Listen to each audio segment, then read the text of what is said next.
रोजनी एकच प्रकारे दाल तड़का बनाता खायर सदा कटाड़ो आस्तो पच कई करे रो आता આપણે લસુન મેથી દાલ તડકા બનાવી રહ્યો आता मैं लसूण मेथी दाल तड़का बना रही छू।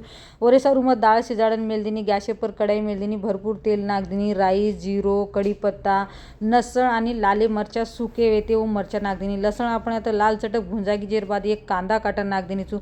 एमां આપણે टमाटर नाखेर गरज छे जर तमे एमां आंबलीर पाणी नाखेर कई तो दाळ अजी चवदार आवचे। तो मार्कन येती कोणी आंबलीकरण में कई आंबली नाखी कोणी टमाटा कोण नाखी। आता आपण कांदा लसण आचमाली भूंजा गोजेर बाद आता चवीनुसार नूण नाख दीनी।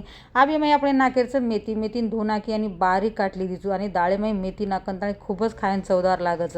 तो आता मेथीने આપણે 2 ते 3 मिनिट तेलेमां शिजाळेर वो नंतर આપણે घरेमां जे काही सुके मसाले शे फेकन मारेर छे।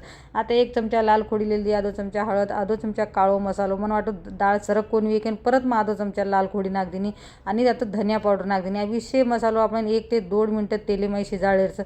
ओरे नंतर आता मग दाळ एकदम नरम गार शिजाणा की तेवून घोट नाखी आणि दाळ नाख दीनी आणि चावळे सोबत तो खायन एक नंबर लाग रही थी। जसो काही आपण धाबा पर हॉटेले मांगाचा दाल तड़का मांगाचा ओती सद्दा भारी लागी थी। घरगुती मसालो नाखन ताणी लसूण दाल मेथी तड़का तमें आवड़ो कहीं नक्की कमेंट करो। कोई वीडियो आवड़ो तो फॉलो करो।